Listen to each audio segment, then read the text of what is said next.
There comes a time in life when pain grips your soul and betrayal cuts deeper than any knife. But hear me today, God is not blind to your pain.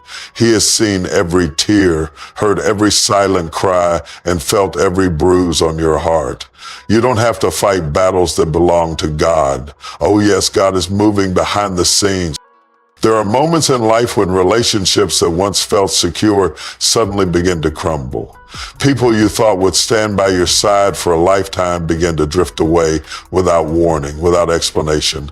Conversations that once flowed easily turn into awkward silence. Texts go unanswered, calls are ignored, and interactions become cold and distant.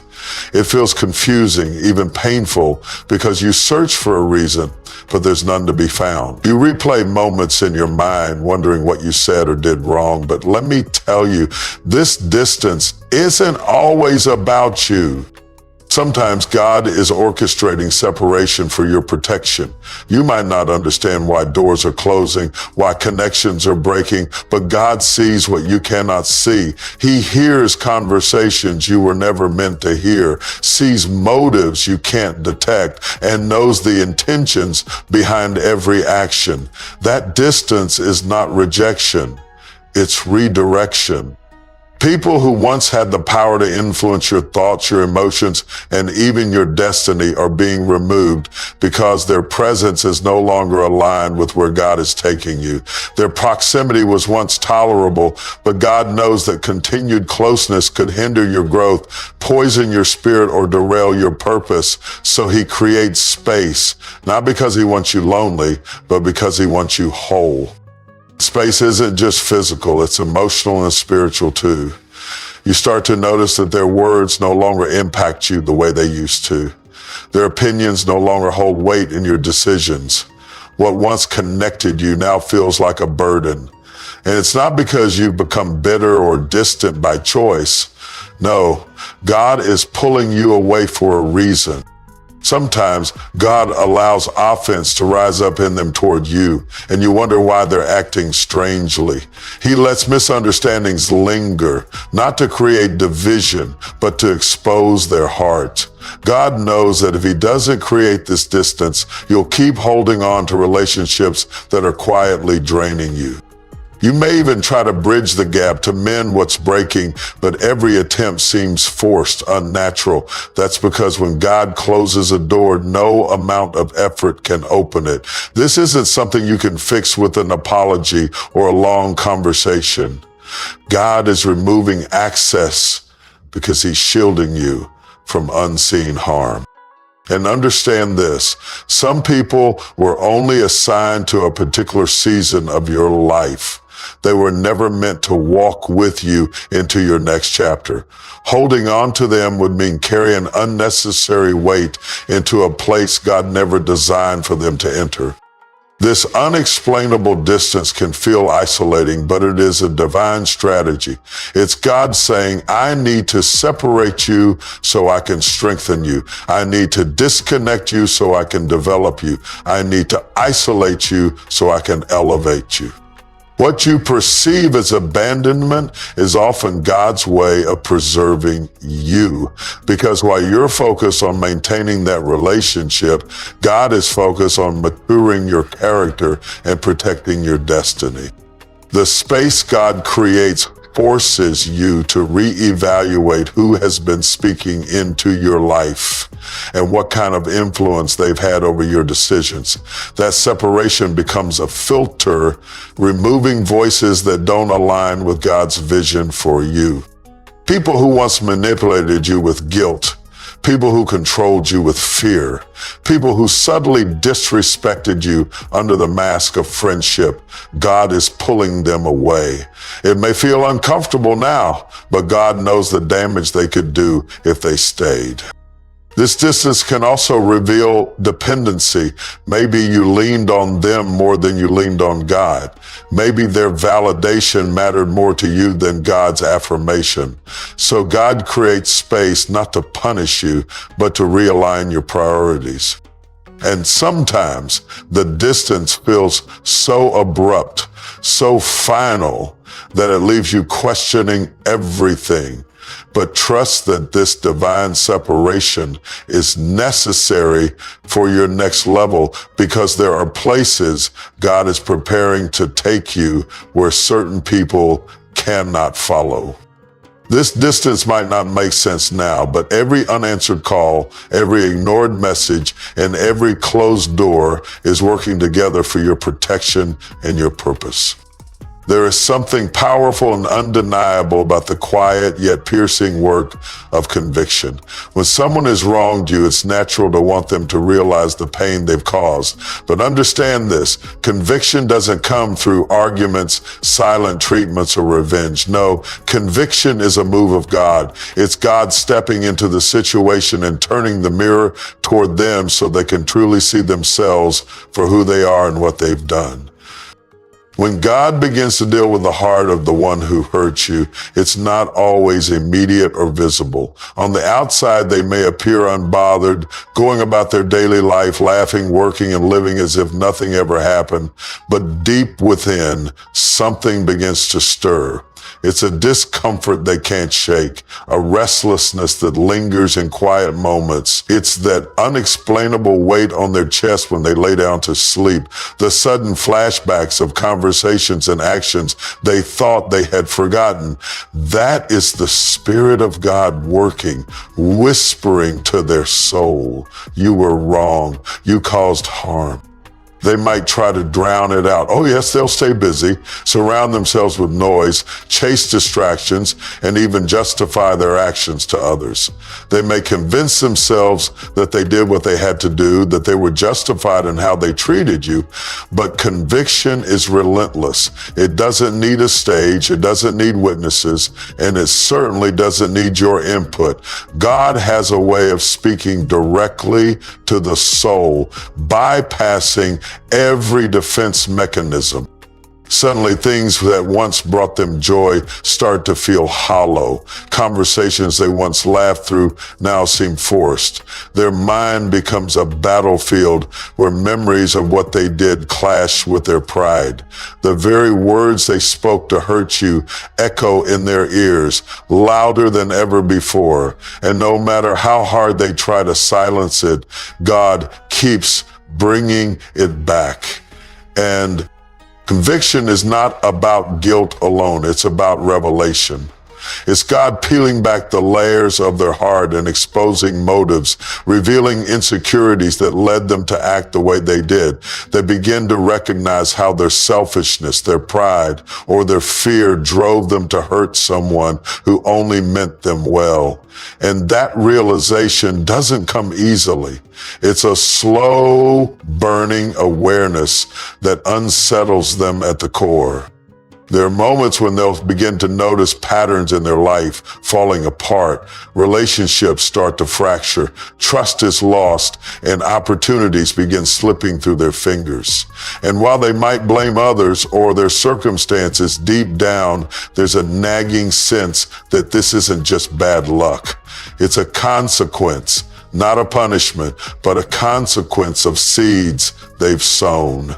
God is allowing the weight of their actions to press on them so that they cannot ignore the damage they've done. And it won't always be dramatic. Sometimes conviction shows up subtly. A song they hear on the radio triggers a memory of you. A sermon speaks directly to their situation, even when they weren't looking for answers. A random conversation brings up topics of forgiveness and accountability, leaving them uncomfortable and reflective. They might shrug it off in public, but when they're alone, it revisits them over and over again. Even in their success, God can allow conviction to settle in. They could be achieving their goals, gaining recognition, but still feeling empty. Because God knows how to make someone realize that all the accomplishments in the world mean nothing when you're carrying the weight of wrongdoing. They'll begin to ask themselves questions they can't answer. Why does this victory feel so incomplete? Why am I not satisfied? God's conviction also exposes pride. The same pride that may have prevented them from apologizing or acknowledging their wrongdoing starts to feel heavy. They begin to wrestle internally. Should they reach out? Should they admit their fault? But pride doesn't break easily, so God applies pressure. Situations will arise that humble them, breaking down the very walls they built to protect their ego. Conviction can make even the most confident person question themselves. It's a divine discomfort that follows them into places where they once felt secure. They could be surrounded by friends yet feel alone. They could be laughing yet feel sorrow, because God is after their heart, not their performance. And while they may never voice it aloud, their inner world becomes a place of unrest. They begin to feel the weight of conversations left unresolved, apologies unspoken, and actions left uncorrected. That is the work of conviction, a silent but powerful force that demands introspection. They may start seeing reflections of themselves in others. God will allow them to encounter people who treat them the way they treated you. Suddenly they feel dismissed, overlooked, or disrespected, and it stings. But that's not coincidence. That's God allowing them to experience firsthand the very pain they inflicted, not out of vengeance, but to bring understanding. And the truth is, they won't be able to move forward fully until they confront what they've done. That nagging feeling in the pit of their stomach will not leave until they acknowledge their part in the story. God doesn't allow them to escape it because healing requires acknowledgement. Restoration begins with recognition. They may think time will make it go away, but conviction doesn't operate on human timelines. It lingers as long as necessary, days, weeks, months, even years, until they come face to face with the reality of their actions. Because God is not interested in temporary guilt. He is after lasting transformation. And while they may appear strong on the surface, inside they are wrestling with their conscience, wrestling with their pride, wrestling with the need to make things right, but not knowing how. There comes a time when the very people who caused you pain start to experience resistance in areas of their life where they once moved freely. Plans they set in motion stall without explanation. Doors that once swung open with ease are now firmly shut. Connections that once flowed effortlessly begin to dry up. They strategize, they plan, they push, but nothing seems to work. This is not coincidence. This is not bad luck. This is God stepping in and applying divine pressure. When someone mistreats you, they may walk away feeling victorious, confident that their actions have no consequences. But God is a God of justice, and He knows how to interrupt the flow of someone's life when correction is necessary. Plans that were once smooth and straightforward now become tangled in confusion. Opportunities they thought were guaranteed suddenly fall through. Relationships they relied on begin to weaken. It feels as if everything they try to build is being torn down brick by brick, and no matter how hard they work, their progress is hindered. They may not realize it immediately, but God is blocking their steps. He is not allowing them to prosper while carrying the weight of wrongdoing. Every time they try to move forward, they hit an invisible wall. It feels like something is holding them back, something they can't explain. That's God saying, you cannot walk freely into the next season while your hands are stained with the pain you've caused. It begins subtly. Maybe a job opportunity they were confident about suddenly vanishes. Maybe a business venture they invested in crumbles unexpectedly. Their network grows cold and their resources start to dry up. They make plans, but those plans unravel. They begin to feel frustrated, blaming circumstances, blaming others. But deep down, there's an unsettling feeling that something more is happening. God is disrupting their plans, not to destroy them, but to confront them. Even their best efforts produce little fruit. What once brought success now leads to struggle. They may work harder, stay up longer, invest more, but still the doors remain closed. This is God making it clear that they cannot bypass accountability. Their path is blocked because God is waiting for them to turn around and face what they've done. And sometimes God allows them to taste success only to let it slip through their fingers. They might get the job but lose it shortly after. They might start a relationship, but it crumbles under the weight of their unresolved issues. God is allowing them to see that success built on a broken foundation cannot stand. They try to move into new spaces, but those spaces reject them. They knock on new doors, but those doors won't open. They seek support, but help doesn't come.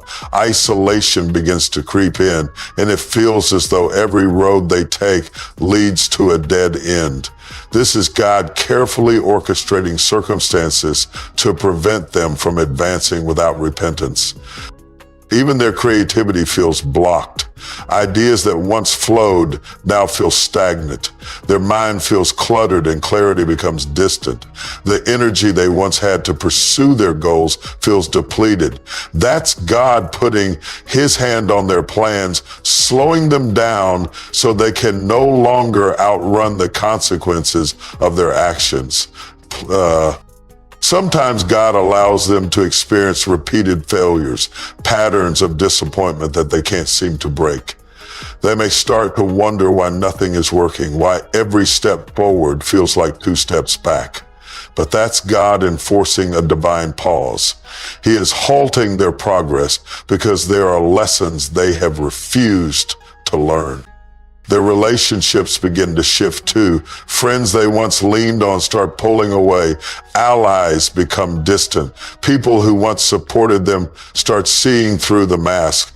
God is dismantling their support system because he wants them to confront themselves without distractions or enablers. Even financially, they may begin to feel strained. Deals fall through, savings deplete, and unexpected expenses arise. Every time they think they've regained control, something else slips away. God is sending a clear message.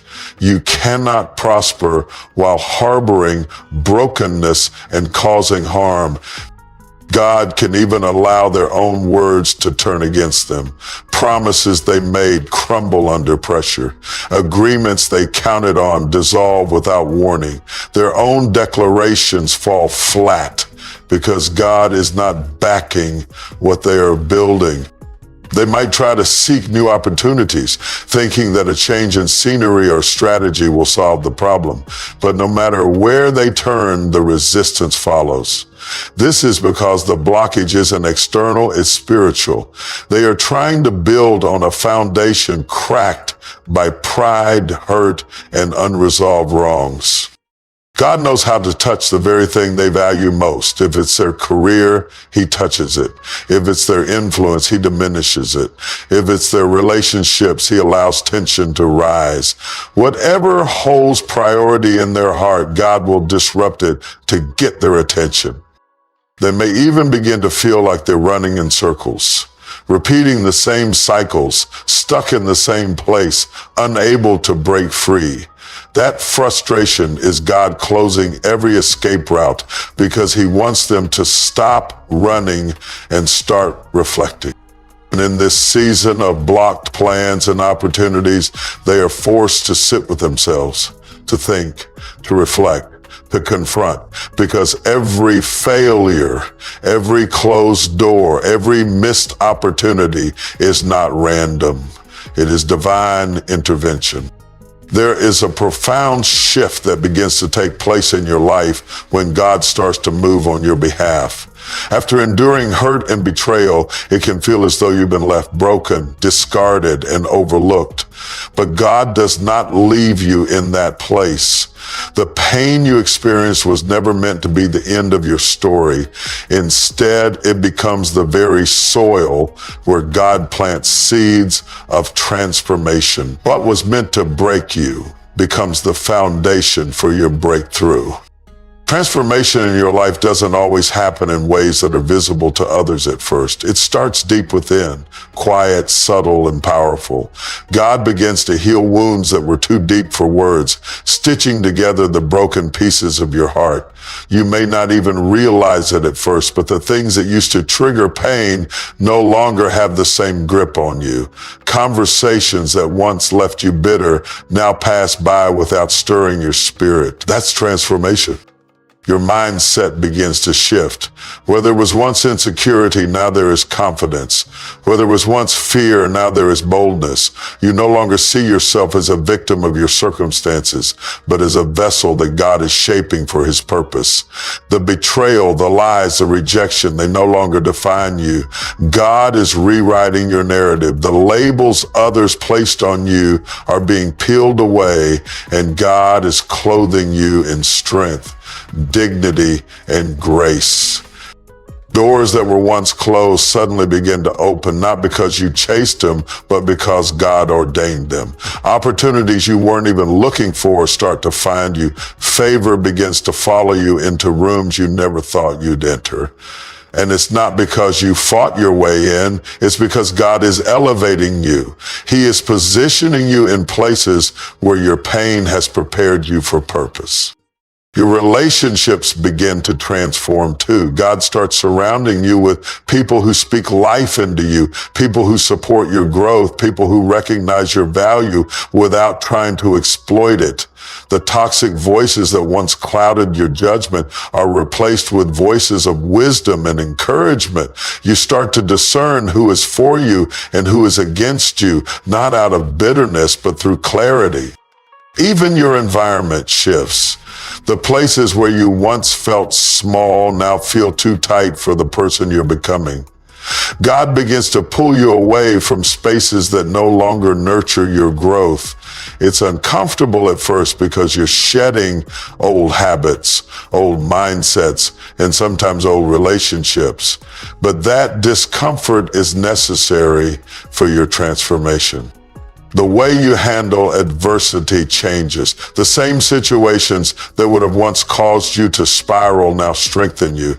You respond with peace instead of panic. You walk in forgiveness instead of holding grudges. Not because you're weak, but because you've grown. God has fortified your spirit. You've learned that vengeance belongs to him, and you're free from the need to prove yourself. Your dreams begin to resurface. The goals you buried because of past pain start coming back to life. God begins to breathe on your creativity, your ambition, your calling. Ideas flow again. Doors of inspiration open, and your passion is reignited. What you thought was lost forever is being restored, but in a greater measure. You will start to walk differently, talk differently. There's a new confidence in your step, not arrogance, but assurance. Assurance that God is with you. Assurance that you are becoming everything he designed you to be. And the very people who tried to break you begin to notice. They watch from a distance as God lifts you, as he blesses you, as he expands your territory. Transformation also affects how you see others. You begin to have compassion for people who are broken because you understand what it feels like to be broken. You extend grace because you know how much grace God extended to you. The pain you endured becomes a tool for ministry, a bridge for healing others. What once was a source of shame becomes a testimony of strength. God even transforms your perspective on the pain itself. You begin to see that what was meant for evil, God is using for your good. The betrayal sharpened your discernment. The rejection redirected you to better opportunities. The heartbreak expanded your capacity to love and empathize. What was once a weight on your shoulders has become a weapon in your hands. Financially, you may begin to experience breakthroughs that align with your growth. Resources begin to flow in ways they hadn't before, not because you chase money, but because God can now trust you with more. You're no longer driven by proving others wrong, but by fulfilling God's purpose. And as your heart aligns with His will, provision follows purpose. Your health, both mentally and physically, begins to reflect this transformation. The stress that once consumed you starts to lift. The anxiety that kept you awake begins to fade. You find rest in God's presence. Your body responds to the peace in your spirit. You start to make better choices for yourself because you recognize your value. God even elevates your influence. People begin to seek your advice, your wisdom, your presence, not because you're perfect, but because they sense the strength of your transformation. Your story becomes a beacon for those who are still in their own battles. God uses your scars as signs of victory. You start setting boundaries that protect your peace. You no longer feel obligated to explain your growth or justify your absence. You understand that your healing is sacred and you guard it accordingly. The need for validation fades because God has already affirmed you. The more God transforms you, the more your surroundings start to reflect it. Projects that once felt too big now feel attainable. Assignments you once doubted now seem within reach. Because God has not only changed your situation, He has changed you. You've outgrown the limitations others placed on you. Even the way you pray changes. Your prayers shift from God remove them to God refine me. You stop focusing on the people who hurt you and start focusing on becoming the person God called you to be. Your faith matures, your worship deepens, and your trust in God solidifies. This transformation is not something that can be faked or forced.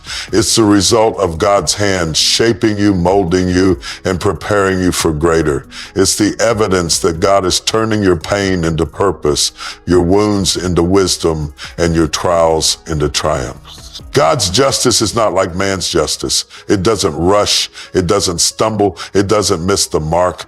God's justice operates on a level far beyond our understanding, moving in a realm where every detail is perfectly aligned, every consequence is measured, and every outcome serves His greater purpose. When you've been hurt, betrayed, or mistreated, it's natural to cry out for immediate justice. You want to see the wrong made right and the pain avenged, but God's justice doesn't bow to human timelines. His timing is deliberate, precise, and intentional because His justice is not only about correction, it's about transformation. You see, if God responded to every offense in the exact moment it occurred, His justice would be incomplete. His goal is never to destroy, but to correct, to redeem, and to bring true understanding. That's why He doesn't always move when we want Him to. We look for swift action, but God looks for lasting impact. He knows the perfect moment to intervene, when the lesson will be learned, when the heart will be softened, when the circumstances will align in a way that reveals His power and authority. It may feel like God is silent, like He's letting people get away with what they've done.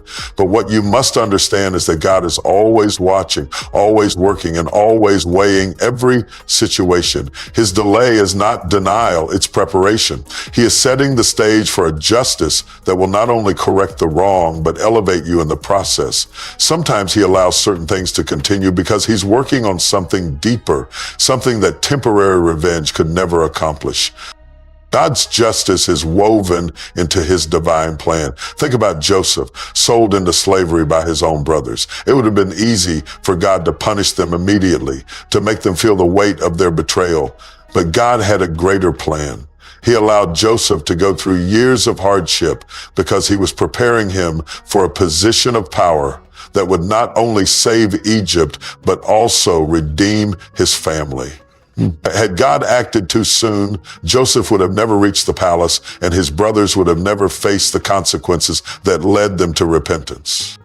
The same principle applies to you. God is not ignoring your pain. He sees the sleepless nights, the silent tears, the moments you wanted to retaliate but chose to stay silent. He's seen every injustice, every word spoken against you, every opportunity that was stolen. And while it may seem like nothing is happening, God is aligning circumstances in ways you can't see. He's orchestrating a justice that is thorough and undeniable. God knows how to expose what was done in the dark. He knows how to bring hidden things to light at the exact moment when they can no longer be denied or dismissed. He doesn't need your help in making people pay for what they've done. He doesn't need your strategy or your plan. His justice is perfect and his timing is impeccable. What seems like a delay is actually a setup for divine vindication that not only corrects the wrong, but elevates you beyond the reach of those who tried to hold you down. Sometimes God allows the people who wronged you to continue prospering for a season. He lets them rise, lets them build, lets them boast, because when his justice comes, it will be undeniable that it was his hand and not yours. God allows them to climb high enough so that when they fall, it's clear that it was God who brought correction. He allows their pride to inflate because he knows how to humble them in a way that transforms their heart. God's justice is not about punishment alone. It's about correction, redemption, and restoration. He doesn't just deal with the surface. He reaches the root. That's why his timing is so critical. If he moved too soon, they wouldn't learn. If he moved too late, it could damage you. So he moves right on time in a way that brings clarity, accountability, and growth. He also uses his justice to prepare you. Sometimes he holds back justice because he's still working on your heart. He's teaching you to trust him, to let go of bitterness, to rise above the need for revenge. Because when he moves on your behalf, he doesn't want you poisoned by anger or consumed by pride. He wants you positioned to receive what he has for you without being weighed down by the past. God's justice and his timing is also about protecting your destiny. If he allowed you to fight every battle in your own strength, you would be too exhausted to step into the blessings he has prepared. That's why he says, "Be still and know that I am God." He's teaching you that his justice is more powerful than anything you could orchestrate. He's teaching you that vengeance belongs to him, and his hands are far more capable than yours. And when his justice comes, it brings peace. It doesn't stir up more conflict or chaos. It doesn't leave you empty. It brings closure, healing, and restoration. You won't have to defend yourself, explain yourself, or fight for your reputation. God will do it in such a way that even your enemies will have to acknowledge that his hand is on your life. God's justice is also strategic. He knows how to turn the tables without you lifting a finger. He knows how to make the very scheme set against you work in your favor. Just like Haman built gallows for Mordecai but ended up hanging on them himself, God knows how to let the trap set for you become the downfall of those who tried to harm you. But that kind of justice requires precise timing. There are moments when you will feel the urge to take matters into your own hands. You'll want to speak out, fight back, or expose what was done. But God's justice often requires silence, not weakness, silence. Because while you're quiet, he's working. While you're still, he's moving. And when he moves, it will be more impactful than anything you could have done on your own. His justice and his timing also humbles those who wronged you in ways that provoke reflection and repentance. God doesn't always destroy. Sometimes he convicts. He allows them to sit in the consequences of their actions until they come face to face with the damage they caused. That's why it takes time, because God isn't just after punishment, he's after heart change. And while you wait for his justice, he's building you. He's strengthening your character, increasing your wisdom, and preparing you for the next level. Because when his justice is revealed, he doesn't want you to be the same person who was hurt. He wants you to be stronger, wiser, and ready to walk in the fullness of his promises. God's justice in his timing is about fulfilling his word over your life. He promised that no weapon formed against you would prosper. He promised that he would prepare a table before you in the presence of your enemies. He promised that what the enemy meant for evil, he would turn for good. But those promises are fulfilled on his timeline, not yours.